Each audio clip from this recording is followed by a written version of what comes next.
नमस्कार, आइए बैठिए क्लास शुरू करते हैं। आज की क्लास में हम पढ़ेंगे कोरिलेशन बिटवीन सॉइल प्रॉपर्टीज। पर पहले देख लेते हैं स्पेसिफिक ग्रेविटी क्या होता है। वैसे तो स्पेसिफिक ग्रेविटी आपने स्कूल में ही पढ़ लिया होगा, ये वही है, पर सॉइल के लिए एक नया स्पेसिफिक ग्रेविटी हमें बनाना पड़ा। जानेंगे इन दोनों के बारे में, पर पहले देख लेते हैं स्पेसिफिक ग्रेविटी ये टर्म होती क्या है, क्या मतलब होता है स्पेसिफिक ग्रेविटी का। तो स्पेसिफिक ग्रेविटी टर्म हमने बनाई जब हम किसी भी वस्तु के भार की तुलना पानी के भार से करते हैं। क्या मतलब हुआ इसका, मैंने एक कोई वस्तु ले ली और इसकी एक वॉल्यूम है। अब जितनी वॉल्यूम इस वस्तु की थी, इस वाली बॉडी की थी, मैंने उतना ही पानी ले लिया। ठीक है, दोनों की वॉल्यूम सेम है। अब मैंने इसका वेट निकाला, मैंने बोल दिया W1 उसका वैल्यू है, इसका वेट निकाला, उसे कहा W2। अब जब मैं कंपेयर करूंगा इसका वेट इसके वेट से, कैसे कंपेयर करते हैं, इस तरह। तो इस टर्म को हम कहते हैं स्पेसिफिक ग्रेविटी। इस टर्म को स्पेसिफिक ग्रेविटी कहते हैं। ठीक है, अब स्पेसिफिक ग्रेविटी आखिर ये करना क्यों पड़ा, हम क्यों करते हैं पानी से किसी चीज को कंपेयर। पानी क्योंकि देखो पूरी दुनिया में पाया जाता है, ठीक है, और इसलिए हर व्यक्ति इसके संपर्क में आता है। हर व्यक्ति को पता होता है कि पानी कैसा है, कितना भारी है, कैसा महसूस होता है। तो इसलिए अगर आप किसी भी नई वस्तु, कोई भी नई आपके पास सब्सटेंस आया है, उसकी स्पेसिफिक ग्रेविटी यानी कि उसकी भार की तुलना पानी के कंपेयर करके बताओगे तो इंसान को आसानी से पता चल जाएगा वो वस्तु कितनी भारी है, कितनी हल्की है। ठीक है, समझने में और पढ़ने में आसानी होती है, इसलिए हम स्पेसिफिक ग्रेविटी ये टर्म बनाते हैं। स्पेसिफिक ग्रेविटी की वैल्यू अगर ज्यादा आती है, इसका मतलब वो वस्तु काफी ज्यादा भारी है। अगर मैं जैसे इसका वेट हमने निकाला और मैंने कहा ये आ गया 200, इसका निकाला था वो आया 100, सेम हमने वॉल्यूम ले रखी है दोनों की, तो ग्रेविटी कितनी आ जाएगी, स्पेसिफिक ग्रेविटी 200/100 यानी कि 2। तो इसका मतलब हुआ कि ये वाली चीज पानी से दुगनी भारी है। अब आपको पता चल जाएगा पानी से दुगनी भारी है तो कितनी भारी होगी। अब ऐसे ही अगर मैं दूसरी कोई वस्तु ले लेता हूं जो कि हल्की होगी पानी से, लकड़ी हो सकती है और कोई दूसरी चीज हो सकती है, तो उसमें क्या हो जाएगा, ये वैल्यू कितनी आ गई 0.5। तो ये देखिए 1 से कम आ रही है वैल्यू, इसका मतलब क्या है कि ये वाली वस्तु लकड़ी से हल्की है, तो इसलिए स्पेसिफिक ग्रेविटी निकाली जाती है। अब देखते हैं यहाँ पे फॉर्मूला क्या है। तो जो हमने पढ़ा हुआ था पहले स्पेसिफिक ग्रेविटी के बारे में, वो पहला वाला है ये ट्रू। ट्रू स्पेसिफिक ग्रेविटी या एब्सोल्यूट स्पेसिफिक ग्रेविटी, इसे हम कभी कभी स्पेसिफिक वेट भी बोल देते हैं। इसका सिंबल क्या है, जी। इसका सिंबल है जी। जी होता है weight of solids of given volume, यानी कि एक वॉल्यूम की हमने सॉलिड ली, उसी वॉल्यूम का पानी लिया, ये जरूरी है।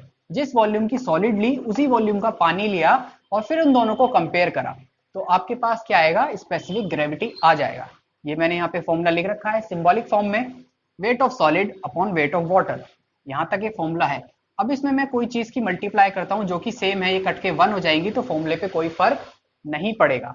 तो ये मैं कर क्यों रहा हूं, क्योंकि मुझे सॉइल की टर्म्स में फॉर्मूला भी एक और बनाना था, इसलिए मैंने करा।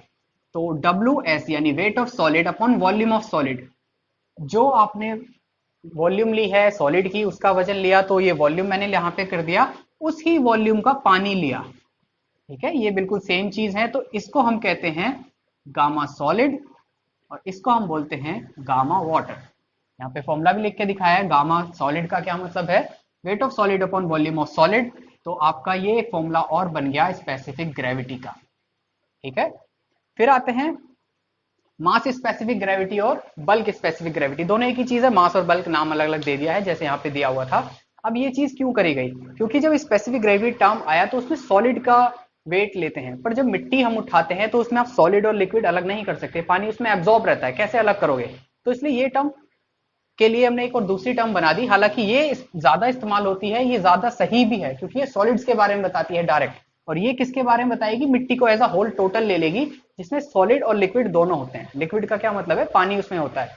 तो इसलिए यहाँ पे सॉलिड्स की जगह सिर्फ और सिर्फ क्या, सॉइल आ गया है, बाकी पूरा का पूरा वैसे ही weight of soil of given volume, वही वॉल्यूम, और जितनी वॉल्यूम यहां पर ली थी उतनी ही वॉल्यूम आप पानी की ले लीजिए, तो आपके पास आ जाएगा मास स्पेसिफिक ग्रेविटी। तो इसे हम GM बोल देते हैं। और ये मैंने सेम वही बल्क इसलिए लिख दिया है क्योंकि आप सॉइल का टोटल वेट ले रहे हो, weight of bulk soil, weight of water, multiply जब आप बल्क की करोगे तो उसमें आप जो वॉल्यूम लोगे वो सॉलिड्स की नहीं ले सकते। जैसे यहाँ पे हमने सॉलिड्स की वॉल्यूम ली थी, अब आपको अगर मिट्टी का पूरा स्ट्रक्चर है जैसा कि हमने डायग्राम में देखा था पहले, तो आपको यहाँ पर सिर्फ और सिर्फ वॉल्यूम आप सॉलिड्स की नहीं ले सकते, क्योंकि इसमें पानी भी आपने ऐड करा है, तो आप क्या करोगे, टोटल वॉल्यूम लोगे। तो टोटल वॉल्यूम से मैंने ऊपर नीचे मल्टीप्लाई करा, ये वाली टर्म एक तरफ निकाली जो कि आ गया गामा बल्क, ये वाली टर्म एक तरफ निकाली जो कि गामा डब्ल्यू होता ही है। पानी का वेट क्या होता है? Gamma W. आप यूनिट वेट निकालोगे पानी का, गामा डब्ल्यू आएगा। तो ये दो टर्म हमारी आ गई। अब इन दोनों में से ज्यादा कौन होता है? क्योंकि सॉलिड्स जो हैं वो पानी से भारी होती हैं, तो जब आप सॉलिड्स ले रहे हो तो ये चीज हैवी ज्यादा वैल्यू आएगी। जब आप सॉइल ले रहे हो तो वो चीज उससे हल्की आएगी, क्योंकि उसमें पानी मिक्स है, पर वॉल्यूम वो दोनों ले रहा है। इसीलिए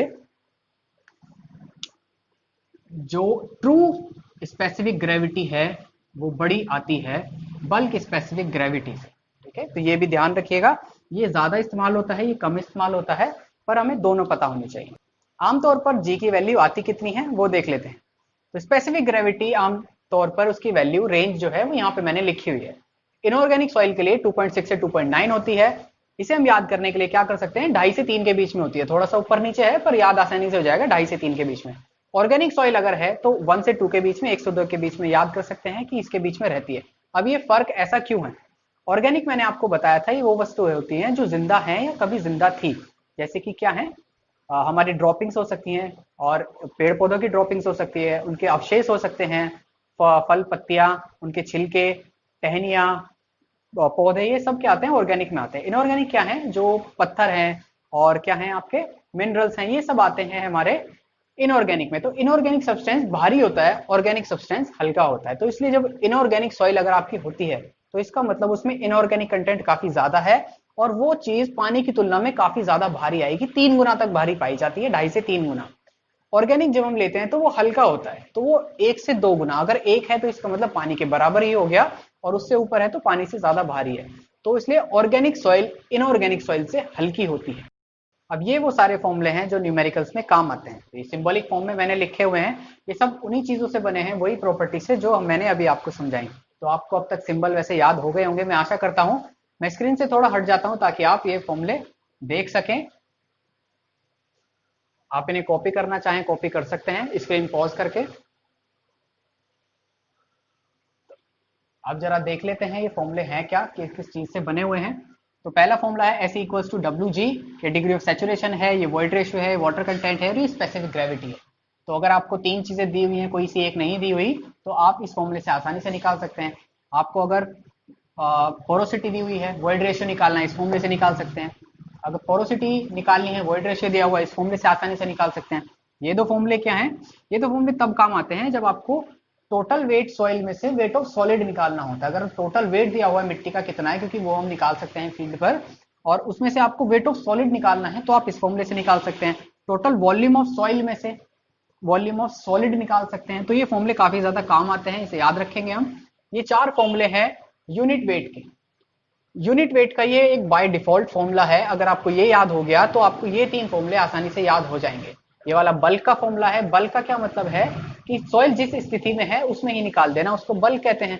तो अब वो स्थिति अलग अलग तरह से हो सकती है, वो हो सकता है ड्राई हो, वो हो सकता है सैचुरेटेड हो, तो उसके हिसाब से फॉर्मूला चेंज हो जाता है। तो ये फॉर्मूला क्या है? जी प्लस एस अपॉन 1 प्लस ए इंटू गामा डब्ल्यू। तो अगर आपको सैचुरेटेड में निकालना है, सैचुरेटेड का मतलब है मिट्टी पूरी भरी हुई है पानी से, इसका मतलब डिग्री ऑफ सैचुरेशन कितना हो गया? 1 हो गया। तो अगर आप एस की वैल्यू यहाँ पे 1 रख दोगे तो फॉर्मूला किसका बन जाएगा? सैचुरेटेड का बन जाएगा, unit weight of saturated soil का। तो एस को मैंने 1 रखा, यहाँ पे 1 हो गया गायब, और ये फॉर्मूला बन गया। अगर आपको किसका चाहिए? ड्राई का चाहिए। ड्राई में क्या होगा? पानी ही नहीं होगा, तो डिग्री ऑफ सैचुरेशन 0 हो गया। तो आप एस को यहाँ 0 रखिए, 0 मल्टीप्लाई होगा ई से, उसको 0 कर देगा, और ये फॉर्मूला आपका आ जाएगा। अब अगर सबमर्ज्ड का चाहिए, सबमर्ज में मैंने आपको बताया था क्या होता है, वेट कम हो जाता है, उसमें बोयंसी फोर्स माइनस करनी पड़ती है। जैसा मैंने उदाहरण दिया था आपको स्विमिंग पूल का, अगर आप स्विमिंग पूल में खड़े हो जाओ तो आपको एक अपलिफ्ट प्रेशर फील होता है पानी की वजह से, तो वो आपका वेट कम कर देता है। तो इसलिए सबमर्ज में क्या हुआ, इसलिए हमें माइनस लगाना पड़ा। तो G minus 1 upon 1 plus e into gamma W. अब ड्राई यूनिट वेट के 2 फॉर्मूले और हैं, वो भी देख लेते हैं क्या है। वो ये है, काफी आसान सा फॉर्मूला है, काम भी बहुत ज्यादा आता है न्यूमेरिकल में, जब हम करेंगे तो मैं आपको बताऊंगा। तो gamma dry equals to gamma bulk upon 1 plus W. W क्या है? यूनिट वेट, यूनिट वेट नहीं, वाटर कंटेंट, सॉरी मैं गलत बोल गया। तो वाटर, डब्ल्यू क्या है? वाटर कंटेंट है। तो इस फॉर्मूले से आसानी से आप निकाल सकते हैं। एक दूसरा फॉर्मूला ये है, ये क्या है? परसेंटेज एयर वॉइड्स, और specific gravity gamma W 1 plus G W, जो कि आपने अभी पढ़ा स्पेसिफिक ग्रेविटी और वाटर कंटेंट। ऐसे ही S plus A C equal to 1, ये एयर कंटेंट और डिग्री ऑफ सैचुरेशन, ये दोनों मिलके 1 होते हैं। मैंने आपको एक बार पहले ही बताया था कि जो वॉइड है या तो उसमें पानी होगा या कुछ नहीं होगा, यानी हवा होगी, तो जब आप दोनों को मिला दोगे तो 1 आएगा। अगर आप परसेंटेज में लोगे, डिग्री ऑफ सैचुरेशन परसेंटेज में लिया है, ये भी परसेंटेज में लिया है, तो दोनों मिला के हो गया 100। परसेंटेज में अगर आप नहीं लेते तो ये कितना हो जाएगा, 1 आएगा वैल्यू। ऐसे ये फॉर्मूला ये है, percentage air void equals to porosity into air content, ये भी आप याद रख सकते हैं। तो ये फॉर्मूले काफी जरूरी पड़ते हैं हमारे न्यूमेरिकल सॉल्व करने में। आपको वीडियो कैसी लगी मुझे ज़रूर बताएं, और अगर आपका कोई सब्जेक्ट से रिलेटेड डाउट हो तो नीचे कमेंट बॉक्स में लिख दीजिए। अब हम मिलेंगे अगली वीडियो में। नमस्कार।